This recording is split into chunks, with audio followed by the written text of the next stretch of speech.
জেলায় জেলায় সংকট সমস্যা, তা থেকে উত্তরণের চ্যালেঞ্জ আর সম্ভাবনার কথা তুলে ধরতে চলছে ডিবিসি এক্সপ্রেস। বিশেষ এই আয়োজনে মতামত থাকছে তৃণমূল থেকে শুরু করে নীতি নির্ধারকদের। ডিবিসি এক্সপ্রেস আর সারাদিন আছে গাজীপুর জেলায়। ডিবিসি নিউজের বিশেষ আয়োজন ডিবিসি এক্সপ্রেস। আর সারাদিন থাকবো গাজীপুর জেলা কাপাসিয়া উপজেলায়। সেখানে মূলত যে সমস্যাগুলো রয়েছে তার মধ্যে চিকিৎসা, রাস্তাঘাট, খানাখন্দ ভরা, যানজট সহ বিভিন্ন নানান ধরনের সমস্যা জর্জরিত এখানকার নাগরিকরা। এই বিষয়গুলো নিয়েই আমাদের সঙ্গে যুক্ত আছেন এখানকার যারা বসবাস করেন, বাসিন্দা আছেন তারা।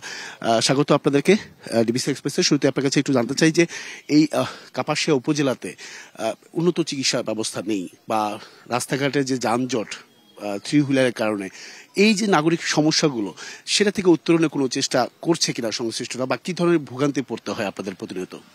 বিসমিল্লাহির রহমানির রহিম।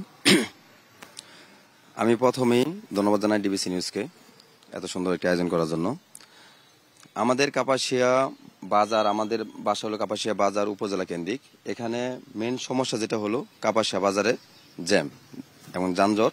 তার কারণ হলো অটোরিকশা, মানে কাপাসিয়া অটোরিকশা পরিমাণ এতই হয়ে গেছে যার জন্য কাপাসিয়া বাজার প্রতিনিয়তই জ্যামের সৃষ্টি হয় এবং জনগণ তা দুর্ভোগে পড়ে।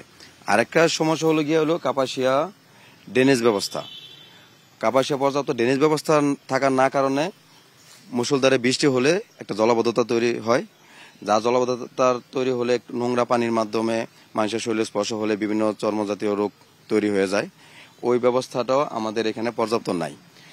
তাই আমাদের বিগত যে পতিত সরকার ছিল, ওই পতিত সরকার আমাদের কাপাসিয়া উন্নয়ন বলতে কোনো কিছুই ছোঁয়া পড়ে নাই, বরং তারা লুট। কালার এক্সপার্ট, জর্জ স্যাপ এবং মাইল্ড অন হ্যান্ডস টেকনোলজি সমৃদ্ধ অরিক্স ক্রিস্টাল ওয়াশ আপনার নন। তার ফল হলো এই কাপাসিয়া বাজার যানজট, রাস্তাঘাটে হলো জলাবদ্ধতা তৈরি নাই, পর্যাপ্ত ড্রেনেজ ব্যবস্থা এবং খানাখন্দ তৈরি হয়েছে। আমরা কাপাসিয়াবাসী এই কাপাসিয়া বাজারে যে অটোরিকশা যানজট, তারপরে রাস্তাঘাটে ড্রেনেজ ব্যবস্থা, এ থেকে আমরা পরিত্রাণ চাচ্ছি।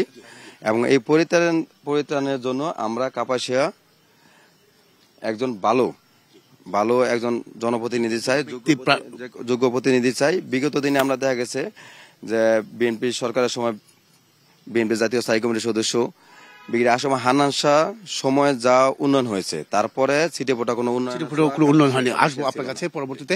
একটু জানতে চাই যে তিনি তো বললেন যে খানাখন্দ এবং কি রাস্তা যানজটের আর কি সমস্যা রয়েছে, বিশেষ করে এই স্বাস্থ্য কমপ্লেক্স থেকে উন্নত কোনো, সেখানে বাইরে যেতে হয় বা জেলা পর্যায়ে যেতে হয়, ঢাকা যেতে হয়, ময়মনসিংহে যেতে হয়, আসলে কি প্রয়োজন? জি, আমাদের উপজেলা স্বাস্থ্য কমপ্লেক্সের বিষয়ে যেটা আমি বলবো, নর্মাল প্রাথমিক চিকিৎসার পরবর্তীতে প্রাথমিক চিকিৎসার চাইতে আরেকটু ভালো চিকিৎসা নিতে গেলে ওনারা আমাদের গাজীপুর তাজউদ্দিন মেডিকেল কলেজে রেফার করে। ইভেন এখানে সাপের ভ্যাকসিনও নাই। তো একটা সাপে কাটা রোগীকে রাস্তায় নেওয়ার সময় অনেক সময় রাস্তায় মৃত্যুবরণ করতে হয়। তো এই যে আসলে ওষুধের স্বল্পতা, তারপরে হচ্ছে কিছু দুর্নীতির বিষয়ও উঠে আসছে মাঝে মধ্যে নিউজ চ্যানেলগুলোতে। তো এই বিষয়গুলো, চিকিৎসা ক্ষেত্রের এই বিষয়গুলো থেকে আমরা পরিত্রাণ চাই। আমরা একটু উপজেলা পর্যায়ে ভালো চিকিৎসা চাই, যাতে আমাদের ঢাকা বা দূরবর্তী পর্যায়ে রোগী নিয়ে যাওয়ার সময় আমাদের রোগী রাস্তায় মৃত্যুবরণ করে এরকম ঘটনা না ঘটে। অসংখ্য ধন্যবাদ।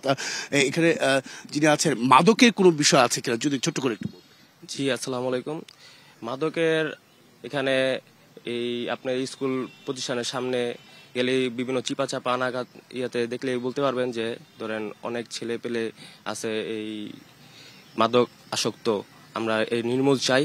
ঠিক আছে, আইন শৃঙ্খলা পরিস্থিতিটা আরো উন্নতি ঘটুক এই মাদকের বিষয়ে, এবং কি সেই পদক্ষেপটা নিক, সেই বিষয়গুলো কিন্তু আসলে চাচ্ছেন এখানকার বাসিন্দারা। তো পরবর্তী সংবাদ দুপুর 2টায় থাকছে ভিন্ন কোনো জায়গা থেকে এই উপজেলা কেন্দ্রিক যে নাগরিক সমস্যা বা নাগরিক সেবা থেকে বঞ্চিত সাধারণ মানুষ, সেসব বিষয় তুলে ধরার চেষ্টা করবো। সঙ্গে থাকুন ডিবিসি এক্সপ্রেসের।